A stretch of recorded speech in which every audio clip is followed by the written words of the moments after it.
It was a crisp autumn afternoon when Karoline Leavitt boarded her flight from Washington, D.C. to New York City.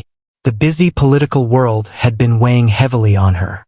As the White House press secretary under President Donald Trump, her days were full of press briefings, hard questions, and constant media attention. Every day was a high-stakes chess game, and Karoline had learned to play her part with poise, confidence, and the sharpest of wit. But today she needed a break.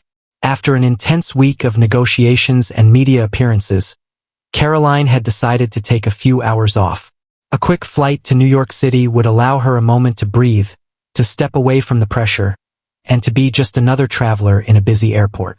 She boarded the plane and made her way to the front of the cabin. The flight was packed, but there were still empty seats in first class. Karoline had flown on many occasions, but this time, the calm atmosphere of the first-class cabin was appealing. It felt like a world away from the chaos of Washington, D.C.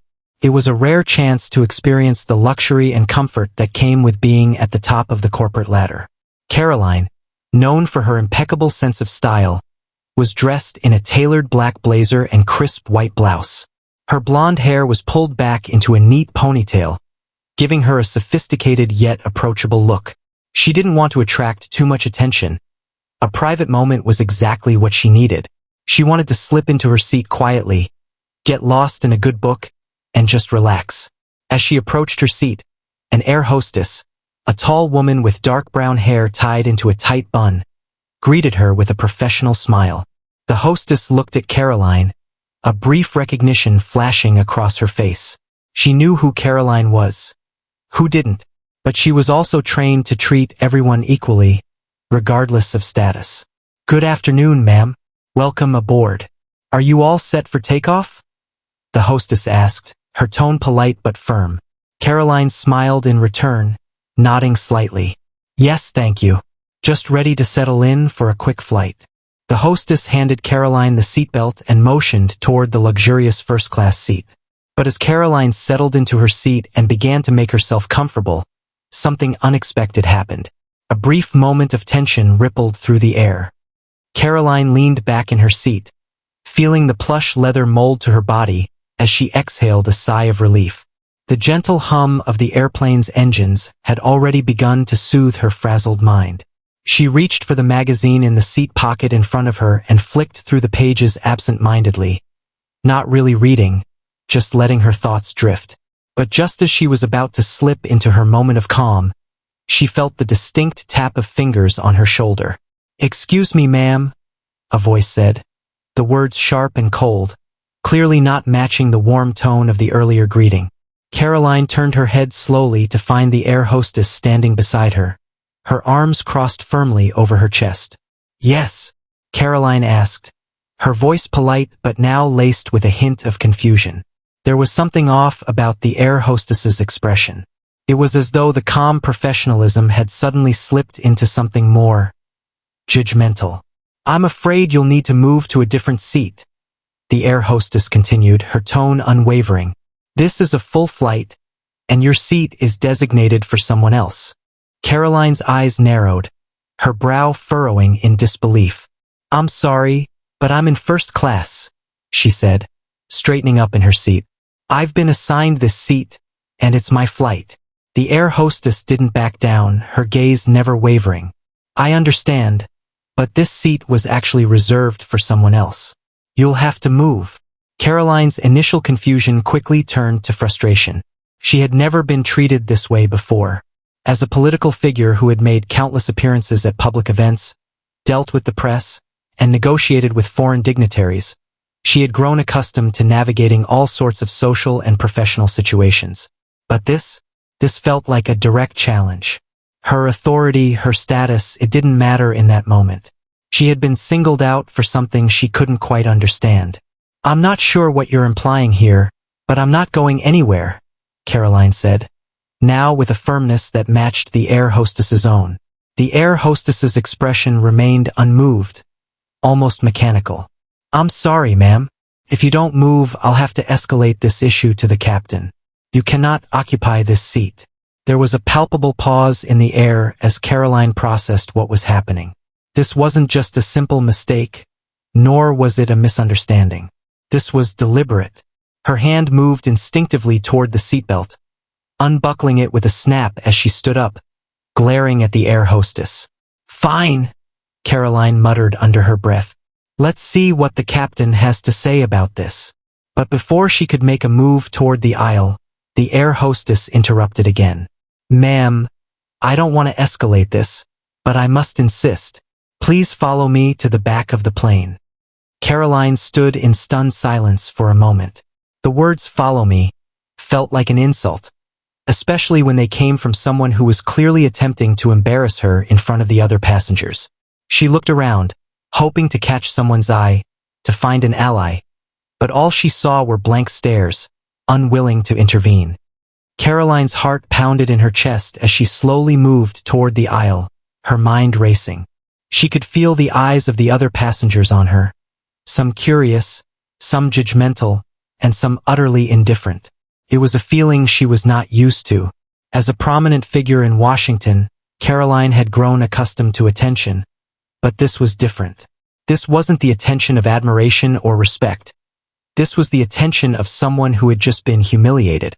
The air hostess led her toward the back of the plane, where the economy class seats were located. Karoline's mind was still spinning, trying to make sense of what was happening. She had been a model of composure throughout her career. She had faced down tough questions from reporters, handled tense press briefings with calm precision, and navigated political minefields without flinching. But this was different. This was personal. As they walked, she could feel her face growing hot with embarrassment. The air hostess led her past rows of passengers, and Karoline could almost feel the silent judgment following her like a cloud. The whispers, the sideways glances, it was all there. She clenched her jaw, her fists balled at her sides, but she couldn't shake the sting of being so publicly reprimanded. When they reached the back of the plane, the air hostess stopped at an empty seat in the middle of the economy section. "You'll be sitting here," she said, gesturing to the cramped chair. The contrast between the spacious first-class cabin and the narrow seat was impossible to ignore. The cold, fluorescent lights of the back of the plane seemed to amplify the discomfort. Karoline stared at the seat, her mind clouded with 1,000 questions. Why was she being treated like this? What had she done wrong? She had paid for the first-class ticket, had received the proper seat assignment, and had followed all the usual procedures. This was not just a mistake. It was a direct insult, and Karoline was furious. "I'm not sitting here," Karoline said firmly, her voice low but resolute. She was not about to let herself be shuffled to the back of the plane like a common traveler. She had worked too hard, earned too much, and sacrificed too much to be treated like this. The air hostess did not respond. Instead, she reached for the intercom button and spoke into it, her voice carrying the same cold professionalism as before. "Captain, this is Flight Attendant Ava. We have a situation here with a passenger in first class. She is refusing to move to the assigned seat." Karoline's blood ran cold. The situation was escalating, and there was nothing she could do to stop it. Minutes later, a voice came through the intercom, calm but stern. "Please remain where you are, ma'am. The captain will be down to speak with you shortly." Karoline's stomach churned with a mixture of anger and frustration. She wanted to scream, to demand an explanation, but she knew it wouldn't help. It would only make things worse. She had been reduced to a problem to be solved, an issue to be dealt with, and it hurt. It hurt in a way she hadn't expected. She slumped into the economy seat, her back straight but her body rigid with tension. The seat was uncomfortable, the fabric scratchy against her skin, and the noise of the plane's engines roared in her ears. She looked out the window, watching the landscape below as the plane soared through the clouds. But even the view couldn't calm her nerves. As the plane continued its flight, the minutes stretched into what felt like hours. Every second was filled with a nagging sense of humiliation, but also a deep sense of confusion. Why had this happened? What had she done to deserve this treatment? The minutes dragged on in oppressive silence as Karoline sat in the cramped economy seat. Her fingers gripped the armrests, her knuckles white with the force of her frustration. Every glance she caught from her fellow passengers seemed to be laced with judgment. The indignity of it all stung, and the more she thought about it, the more it seemed like an insult she couldn't ignore. Her mind raced. As a White House press secretary, she was used to handling tense situations. She had stood in front of thousands of reporters, answering questions from every angle, deflecting criticisms with practiced ease. But this was different. It wasn't a political rival or a reporter questioning her motives. It was a flight attendant, and it wasn't about policy, but about something far more personal. Finally, the door to the cockpit opened, and a man in a captain's uniform stepped out, his expression one of practiced calm. He was tall, with dark hair graying at the temples, his face neutral but firm. Karoline had no doubt he was accustomed to handling difficult passengers. He approached her seat without hesitation, his presence commanding the attention of everyone around. The murmurs in the cabin grew quieter as he drew nearer. Karoline stood up, her posture rigid. She wasn't going to let this man intimidate her. "Ma'am," the captain said, his voice calm but firm, "I understand you're having some issues with your seating assignment." His tone wasn't unkind, but it lacked any warmth. Karoline's jaw tightened. "Issues? I paid for a first-class seat. I was assigned a seat in first class, and now I'm being told to move to the back of the plane without any explanation. This is unacceptable." The captain nodded slightly, his face unchanged. "I understand your frustration, but the seating arrangements have been altered. It's for the safety and convenience of all passengers. I need you to follow the flight attendant's instructions and remain in your designated seat." Karoline felt her blood begin to boil. Safety and convenience? Is that what this is about? You're telling me this is about safety when I've been sitting in my assigned seat for over half an hour, and no one has said a word about any changes until now. The captain remained calm, not rising to her challenge. "I'm not here to debate the circumstances, ma'am. This decision has been made. If you refuse to comply, I'll have no choice but to contact the authorities once we land." Karoline's eyes widened in disbelief. "Authorities?" she repeated, her voice rising slightly. "You've got to be kidding. I've done nothing wrong here." "I'm afraid this isn't a matter for debate," the captain replied, his voice cool and unyielding. "Now, please return to your seat, or we will be forced to escalate the matter further." Karoline stood there for a moment, fighting the urge to shout, to demand her rights. But she knew that doing so would only worsen the situation. It was clear this wasn't about logic or fairness, it was about control, and right now she was losing. She glanced around the cabin, her eyes briefly meeting those of the other passengers. There was no empathy in their gaze, no acknowledgement that something was off here. No one was coming to her aid. They were simply watching, waiting for her to comply, waiting for the drama to unfold. And just like that, she knew what she had to do. With a tight-lipped smile, Karoline took a deep breath, fighting the lump that had formed in her throat. She had been in more difficult situations before, but this felt like a personal blow, one she hadn't expected. She had the power, the connections, the influence, but right now, in this moment, none of that mattered. "Fine," she said through gritted teeth, her voice barely above a whisper. "I'll return to my seat. But this isn't over." The captain nodded slightly, satisfied that she was complying, and turned to walk back to the front of the plane. As he did, Karoline moved slowly back to her designated seat in economy class, her steps heavy with the weight of defeat. She sank back into the cramped seat, trying to compose herself. Her eyes were stinging, and she could feel the heat of tears threatening to surface, but she held them back. She wouldn't let them see her cry. She couldn't. Not here, not now. As Karoline sat back in the cramped economy seat, her mind was swirling with a whirlwind of emotions. The captain's words echoed in her head, each one a reminder of her helplessness in that moment. She had been so sure that her position, her experience, would shield her from moments like this. But here she was, reduced to an ordinary passenger with no power, no authority, and certainly no dignity. Her grip tightened on the armrests as she tried to steady her breathing. She had handled far worse situations than this. Press conferences filled with hostile questions, heated exchanges with politicians, and even the occasional media storm.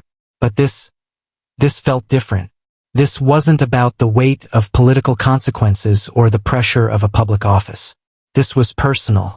This was a slap in the face, an unjust treatment she hadn't seen coming.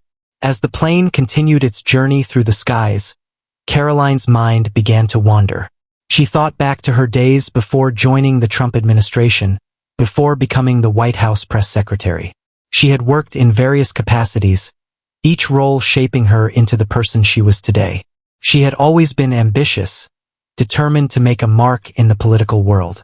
But in that moment, as she sat hunched in the back of the plane, her ambitions felt distant, like something she no longer had control over. Her thoughts shifted to her family.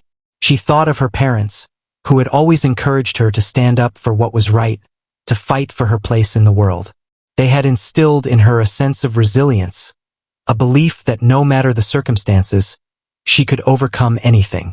But this felt like something she couldn't fight.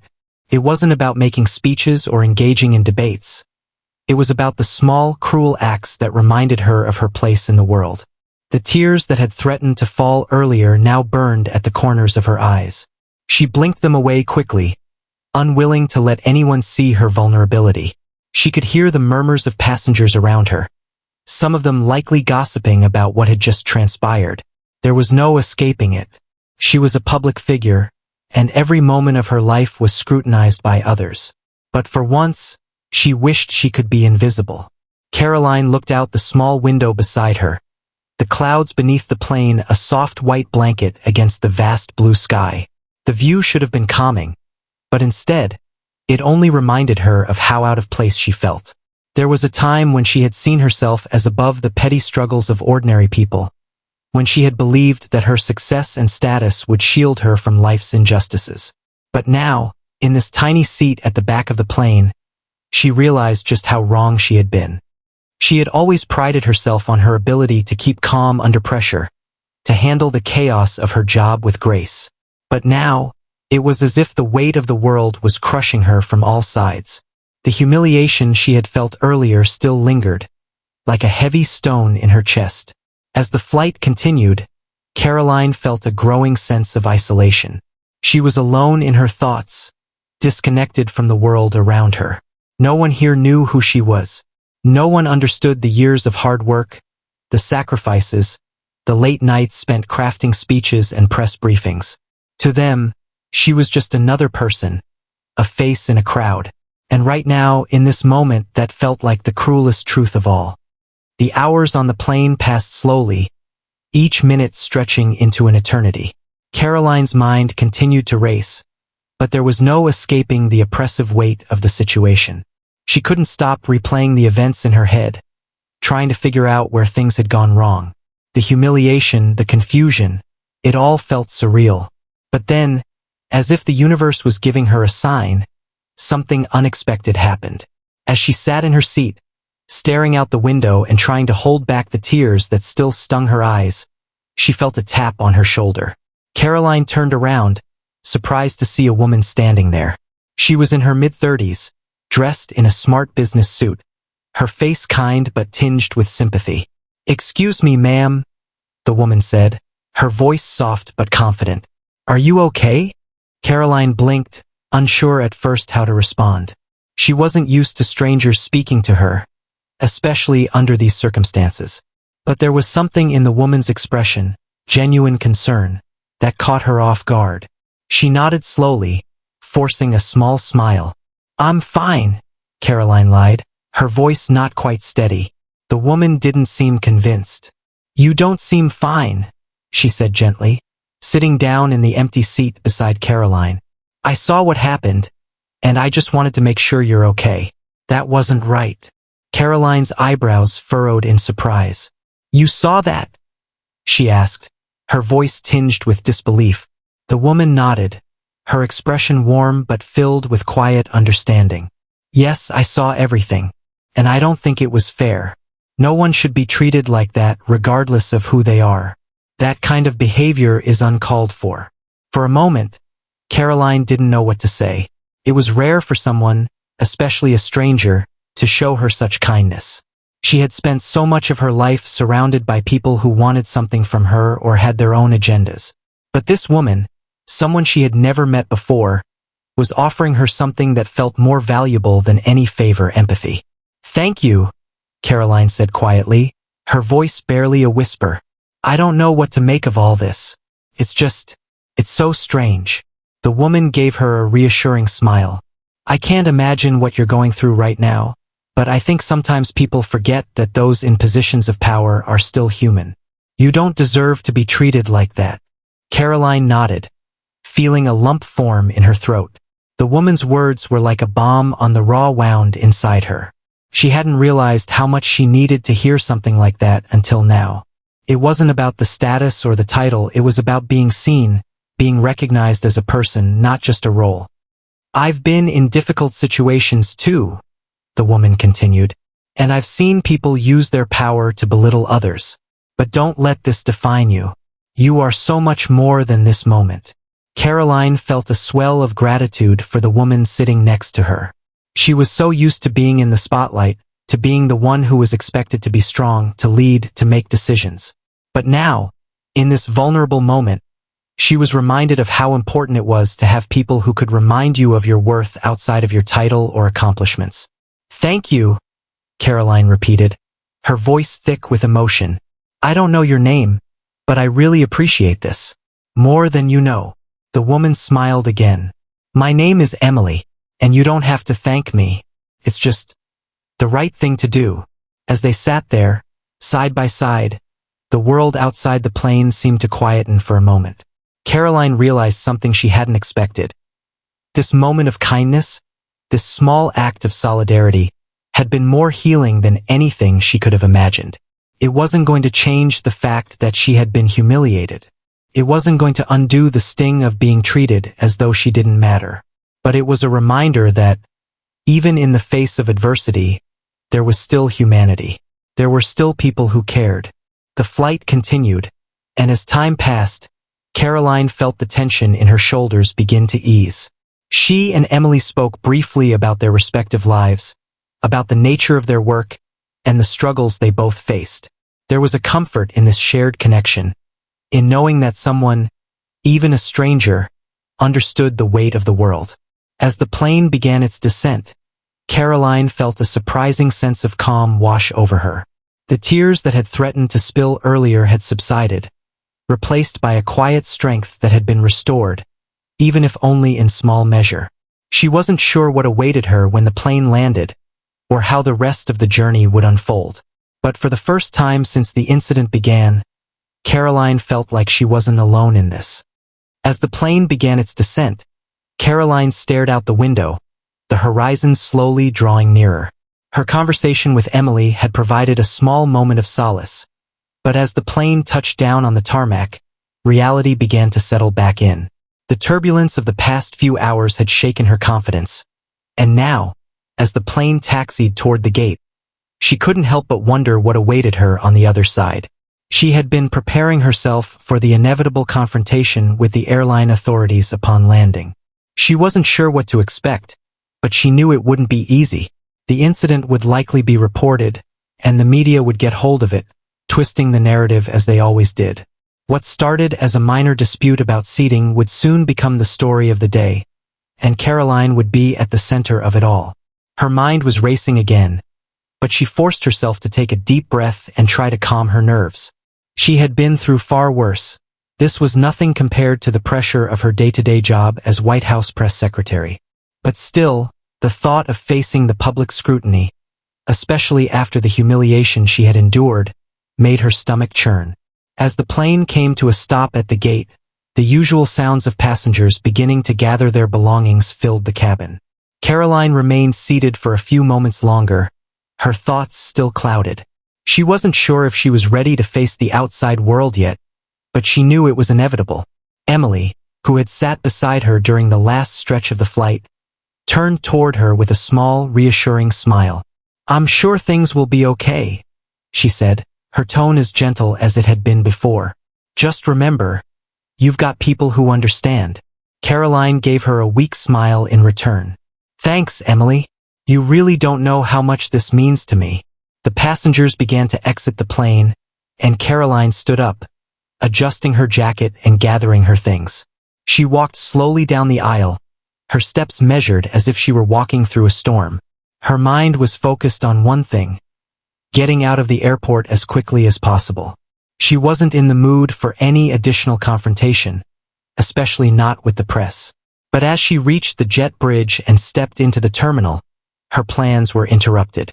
A reporter, a familiar face she recognized from the White House briefings, suddenly appeared before her, a microphone in hand. "Karoline, can we get a quick word?" the reporter asked, his voice eager. Karoline froze, her heart skipping a beat.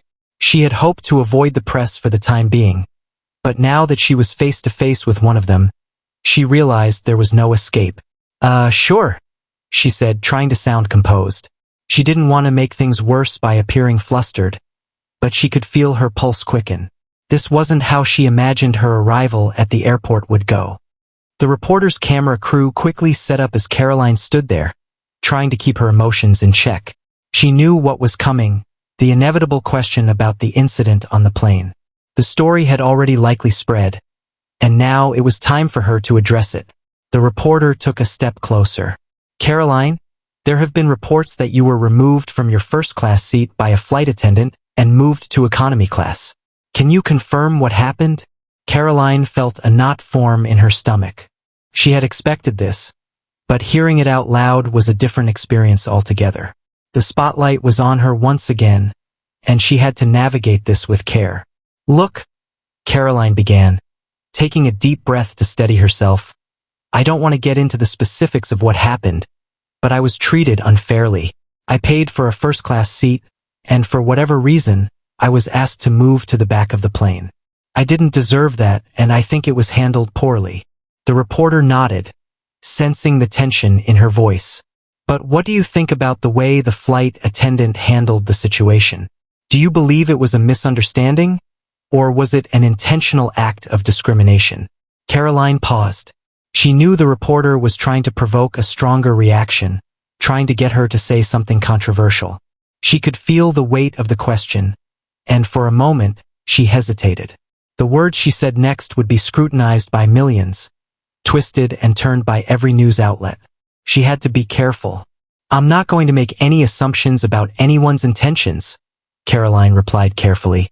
"What I know is that I was treated unfairly, and that's not something I'm willing to accept. Whether it was a misunderstanding or not, it doesn't change the fact that it was a humiliating experience. I just hope it's a situation that doesn't happen to anyone else." The reporter seemed satisfied with her answer, but Karoline could sense the unsaid questions hanging in the air. The entire exchange felt like an open wound, and she couldn't shake the feeling that it would be turned into something much bigger than it needed to be. As the interview wrapped up, Karoline gave a tight smile and excused herself. She didn't have the energy for any more questions, especially not about something so personal. The last thing she needed was more attention on her right now. But as she walked away, her mind remained clouded with doubt. Would the press buy her story? Would they paint her as a victim of discrimination or simply as a disgruntled passenger? It was a dangerous game, and she knew she had to tread carefully. The moment Karoline left the airport, the weight of the media frenzy became even more apparent. As soon as her feet hit the pavement outside, cameras flashed and microphones were thrust into her face. Journalists were everywhere, shouting questions at her, eager to get her side of the story. Felt as though the whole world was watching. The plane incident, which had initially felt like an embarrassing blip, was now the headline news.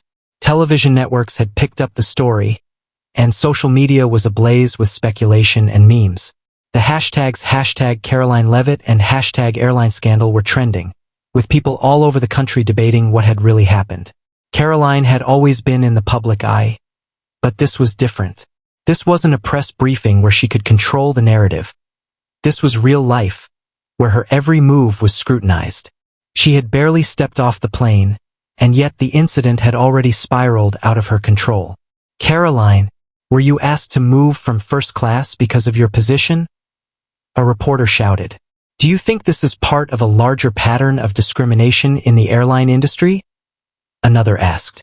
"Was it an act of revenge by the flight crew?" a third pressed. Caroline's heart was racing as she tried to answer their questions, but the words felt hollow. Her mind was still processing everything, and she wasn't sure how to handle the barrage of questions. She wanted to be strong, to give answers that made sense, but the truth was, she was just as confused and hurt as the reporters seemed eager to portray her. "I've already said everything I'm going to say," Karoline replied, her voice shaking slightly. "I don't want to fuel any more rumors. I'm just here to move forward from this." But it was clear that the media wasn't interested in letting her go. They wanted a story, and they were going to chase it until they had every last detail. Karoline realized she had to find a way to regain control of the narrative before it spiraled even further out of her reach. By the time she reached her car, she felt completely drained. The excitement and adrenaline from the confrontation had left her with nothing but a deep sense of exhaustion. She could feel the weight of the world on her shoulders, and yet there was no one she could turn to for support. Her colleagues at the White House were probably already discussing damage control, and the last thing she needed was to be caught in the middle of a public relations nightmare. As she sat in the back of the car, staring out the window, Karoline couldn't help but think about the woman, Emily, and the unexpected kindness she had shown her. It was one of the few things that had kept her grounded throughout this chaotic experience. Emily had reminded her that, even in the face of humiliation, she was still a person with worth, not just a figure in a political game. Karoline hadn't realized how much she needed that reminder until now. The driver made a right turn onto a quieter street, and Karoline's thoughts turned inward. What was next for her? How would this incident affect her career?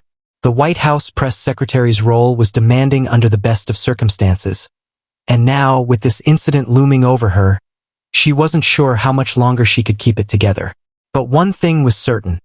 She wasn't going to let this moment define her. She wasn't going to be remembered as the woman who had been humiliated on a plane. She had worked too hard, sacrificed too much, to let that be the legacy she left behind. As she arrived home, the media frenzy didn't slow down. Her phone buzzed with countless messages from friends, colleagues, and family members. Everyone had an opinion on what had happened, and each message felt like a reminder that the world was watching her every move.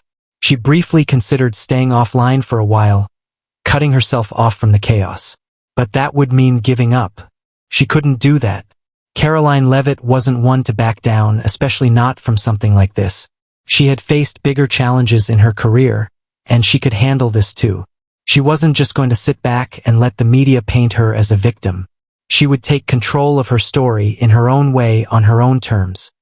The days that followed were a whirlwind of phone calls, meetings, and media coverage. Karoline found herself thrust into the spotlight, with the press following her every move. The story had become bigger than just a simple airline dispute.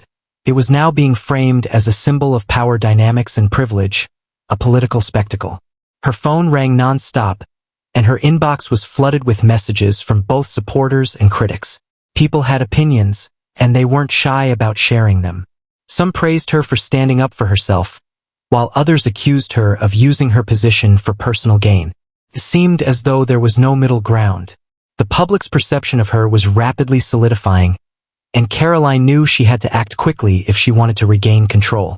The White House press office was now involved in damage control. Calls had been made to the airline, and an internal investigation was launched. Karoline's assistant, Sarah, was working around the clock, trying to filter out the noise and keep her focused. But Karoline was no stranger to pressure. This was the job she had chosen, the job of navigating the public eye with grace and authority. She could handle this, but even she had to admit, the emotional toll was beginning to take its toll. She had always been able to compartmentalize the chaos that came with her role, but this was different. It wasn't just about politics or policies. It was about her dignity, her reputation, and the way the public viewed her humanity. One evening, after a long day of meetings, Karoline found herself sitting alone in her office.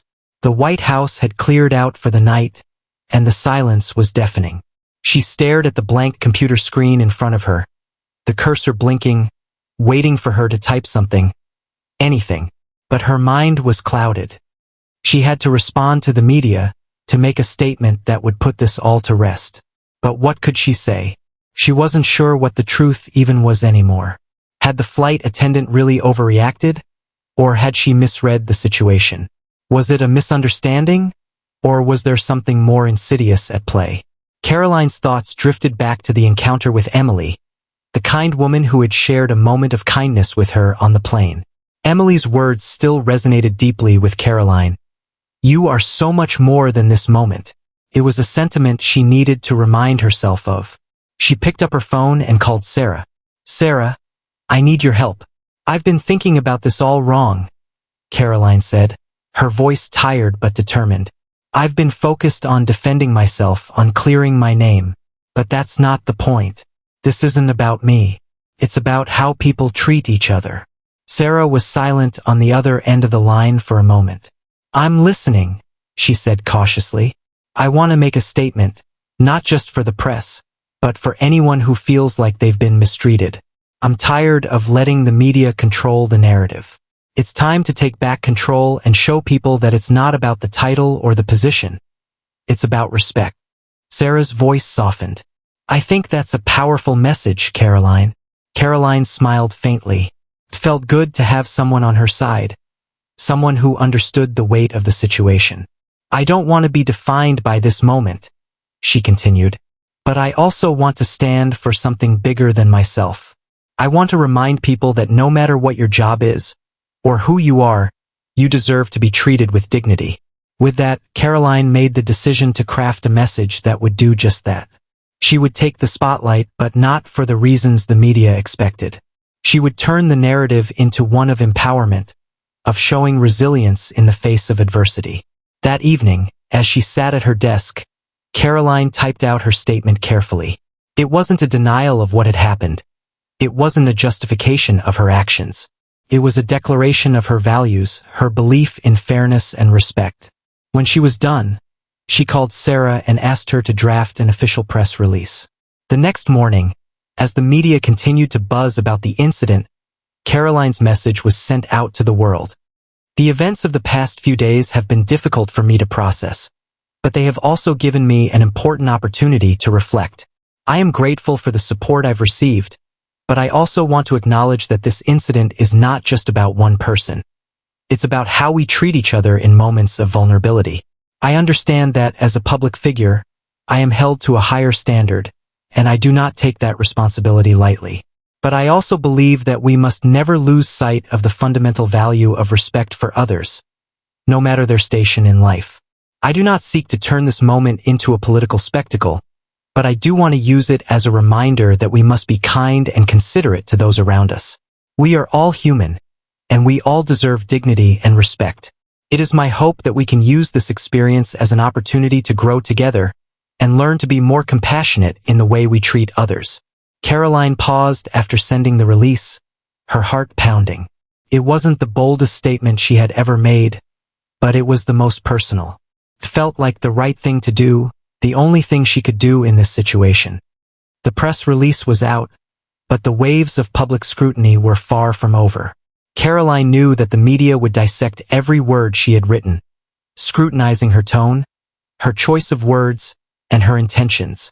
The attention wasn't going to fade overnight, but she felt a sense of relief. For the first time in days, she felt like she had regained control of the situation. The morning after her statement was released, Karoline watched the news coverage with mixed feelings.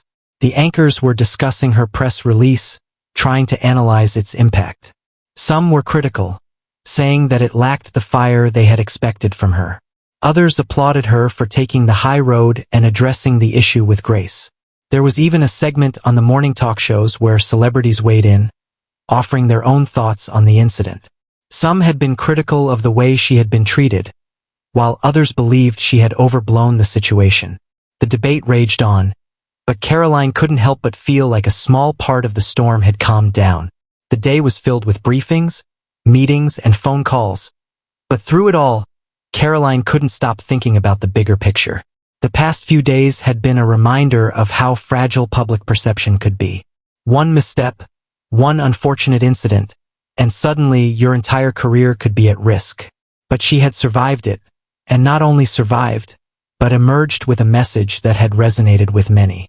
As the afternoon sun began to set, Karoline found herself standing by her office window, looking out over the city.